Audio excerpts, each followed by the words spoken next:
వచనాలు చదువుకుందాం. కాబట్టి వేరొక కీర్తన యందు నీ పరిశుద్ధుని కుళ్ళు పట్టనీయవని చెప్పుచున్నాడు. దావీదు దేవుని సంకల్పము చొప్పున తన తరము వారికి సేవ చేసి నిద్రించి తన పితరుల యొద్దకు చేర్చబడెను. కానీ దేవుడు లేపిన వాడు కుళ్ళు పట్టలేదు. మరొకసారి చిన్న ప్రార్థన చేసి దైవ వర్తమానం విందాం. మనుషుల మాటలు అనుకోండి, ప్రార్థన చేయక్కర్లేదు.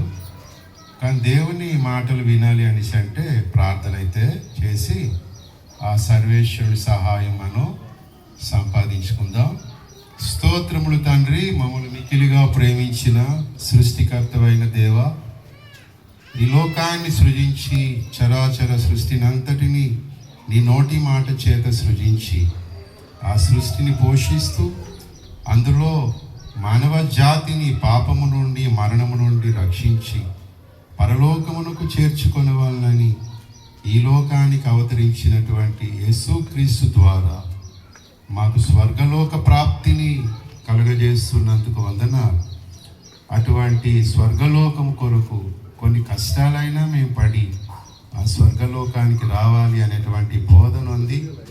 ఆ బోధలో పెరిగి తన జీవితాన్ని ఆ బోధకు సమర్పించుకొని అలాగూ నీ స్వర్గరాజ్యానికి పరలోక రాజ్యానికి వచ్చినటువంటి నీ కుమార్తె సత్యవేణి గారిని బట్టి నిన్ను మరొకసారి స్తుతిస్తూ ఆమె జ్ఞాపకార్థ కోడికగా ఆమెని మిమ్మల్ని మేము జ్ఞాపకం చేసుకొని పునీతుల ఒకటికి సహాయం చేయమని చదివిన వాక్యాన్ని మీకు అప్పగిస్తూ ఆశీర్వదించమని దాసుని బలపరచమని యేసునామమును స్తుతిస్తూ ప్రార్థిస్తున్నాం తండ్రి. ఆమేన్ ఆమేన్. ప్రియులారా, చరిత్రలో మనకెందరో గొప్ప గొప్ప వ్యక్తుల యొక్క సాక్ష్యాలు మనకు ఉన్నాయని మన చరిత్ర గ్రంథాలు మనం చదువుతూ ఉండేవారు. మన ఇండియన్ హిస్టరీ కానీ ఇండియన్ మిథాలజీ కానీ మనం చదివినప్పుడు, అలాగే వివిధ దేశాల ప్రాచీన నాగరికతల, అభివృద్ధి చెందిన నాగరికతల సంస్కృతి, వాటి చరిత్ర, వాటి యొక్క హిస్టరీ, అలెగ్జాండర్ హిస్టరీ కానీ ఇంకా అలాగూ చెంగిస్ ఖాన్ హిస్టరీ, అలా పూర్వకాలపు హిస్టరీ మనం కానీ చూస్తే మనకు గొప్ప గొప్ప సాక్ష్యాలు మనకు వినబడుతూ ఉంటాయి. ఆ సాక్ష్యములకు మించినటువంటి సాక్ష్యం ఇక్కడ ఒక భక్తుని గురించి వ్రాయబడి ఉన్నది. దావీదు అనేటువంటి ఒక భక్తుడు గురించిన సాక్ష్యం ఉంది బైబిల్ గ్రంథంలో, అలాగే ఖురాన్లో, అలాగే యూదు మత గ్రంథంలో, ఇలాంటి కొన్ని గ్రంథాల్లో దావీదు అనేటువంటి ఒక భక్తుని యొక్క సాక్ష్యం కూడా వ్రాయబడి ఉంది. ఏమిటంటే, దావీదు దేవుని సంకల్పము చొప్పున తన తరము వారికి సేవ చేసి నిద్రించి అనగా చనిపోయి తన పితల యొద్దకు చేర్చబడి ఆయన సమాధి చేయబడ్డాడు, సమాధిలోనే కుళ్ళిపోయాడు అని ఒక సాక్ష్యం దావీదు భక్తుని గురించి చెప్తున్నాడు. అవును, ఎవరు చనిపోయినా మరి కాల్చడమో లేకపోతే పూడ్చడమో చేస్తారు. వాళ్ళు అలా మంటికి మన్ను అయితే అయిపోతారు. పూడ్చినా కాల్చినా, కాలిస్తే త్వరగా మంటికి వెళ్ళిపోతారు, పూడిస్తే కొంచెం లేటుగా మంటికి చేరిపోతారు. అందరూ చనిపోతారు, అందరూ కూడా మంటిపాలు అయిపోతారు. అది గొప్ప విషయం ఏముంది? ప్రసంగి గ్రంథంలో మరి ఒక మహాజ్ఞాని అయినటువంటి సొలొమోను అంటాడు. ఏమని అనేసి అంటే 3వ అధ్యాయంలో, మనుషులందరికీ కలిగినట్టుగానే సకల జీవరాశులకు కూడా మరి సంభవిస్తుంది. 3వ అధ్యాయం 19వ వచనంలో, నరులకు సంభవించినది ఏదో అదే మృగములకు సంభవించును, వారికి ఆ మృగములకును కలిగి గతి ఒకటే. నరులు చచ్చునట్లు మృగములను చచ్చును. సకల జీవులకు ఒకటే ప్రాణము, మృగముల కంటే నరులకేమీ ఎక్కువ లేదు. సమస్తము వ్యర్థము, సమస్తము మంటిలో నుండి పుట్టెను, సమస్తము మంటికే తిరిగి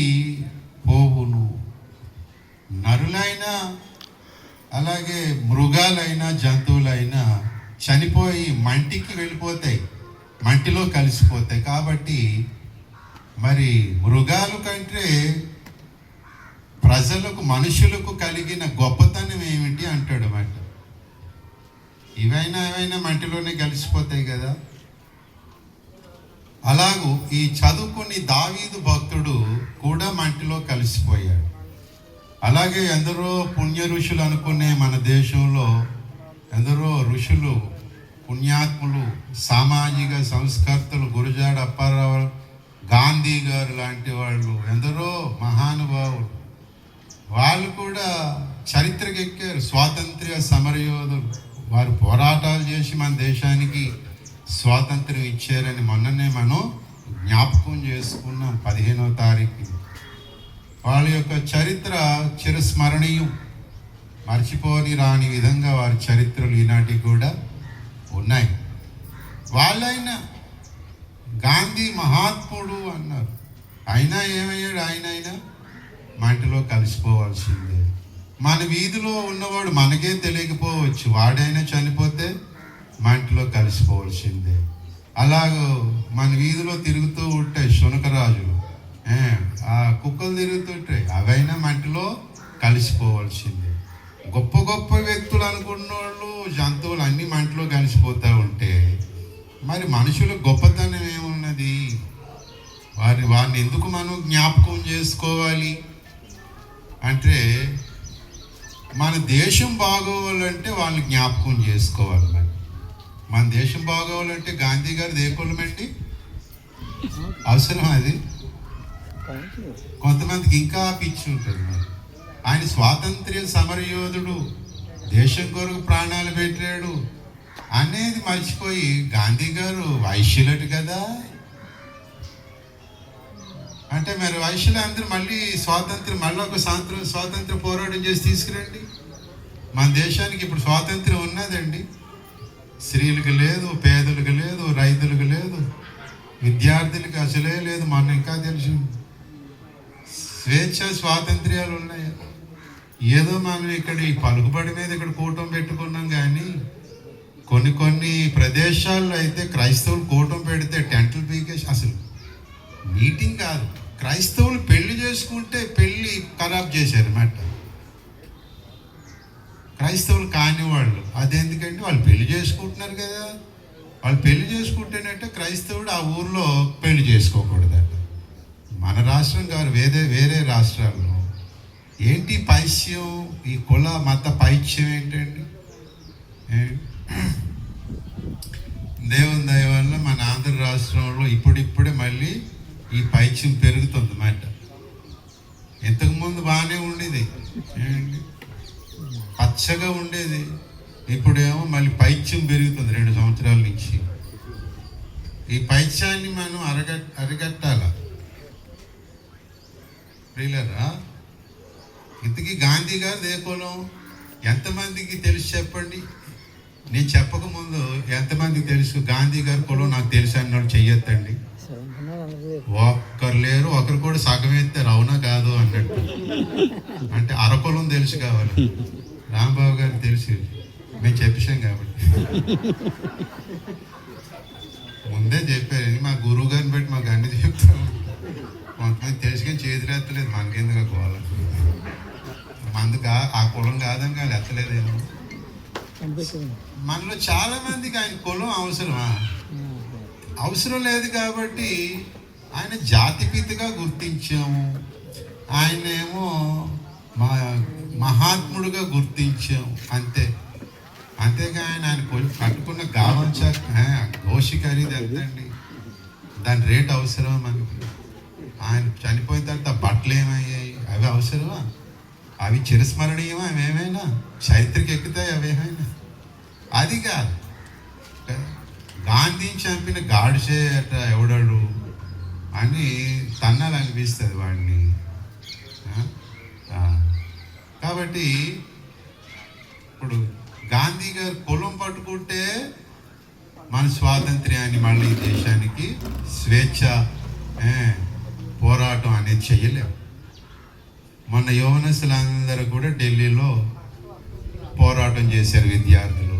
కుల మత స్థాయి భేదాలు మర్చిపోయి ఒక్క మనిషి అయినట్టుగా పోరాడాడు. మాకు విద్యార్థులకు మేలు జరగాలి. అదే కులాన్ని పట్టించుకుంటే ఎంతమంది వస్తారు?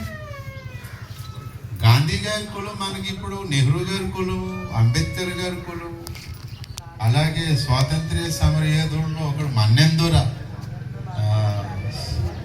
అల్లూరి సీతారామరాజు గారి కులం ఏంటి మనకు తెలియకపోవడం చాలా మంచిది కదా. లేకపోతే మళ్ళీ అక్కడ ఒక విగ్రహం పెడతారు అన్నమాట. అల్లూరి సీతారామరాజు గారు మన్నెందర, బ్రిటిష్ వారి గుండెల్లో తూటాలు పేల్చినాడు. వాళ్ళు బయటికి పేలిస్తే వీళ్ళు గుండెల్లో తూటాలు పేల్చాడు. ఆయన మీద ఒక పెద్ద సినిమాలే వచ్చేసాయి. సినిమా చూశారు కానీ అంతే, పోరాటం లేదు. సినిమాకి వెళ్ళడానికి పోరాటం జరిగింది కానీ సినిమా నుంచి వచ్చాక పోరాటం చేయలేదు. ఎందుకంటే మనకి మన్నవాడు కదా, పట్టణవాడు కాదనేమో. సీతారామరాజు గారి యొక్క కులం మనం పట్టించుకోలేదు కాబట్టి ఆయన వెనకన చాలా మంది ఇప్పటికీ ఆంధ్ర రాష్ట్రంలో ఆయన వెలుగొందుతూ ఉన్నాడు. ఆయన స్ఫూర్తి అయ్యాడు కదా మనకి. అవన్నీ మంచి సాక్ష్యాలే కాదు. కులాన్ని పట్టించుకుంటే మంచి సాక్ష్యాలు వస్తాయి బయట. స్వాతంత్ర్యం అనేది మళ్ళీ మనం తీసుకురాలేము మన సమాజానికి, మన దేశానికి. కాబట్టి ఆ మంచి వారి యొక్క సాక్ష్యాలు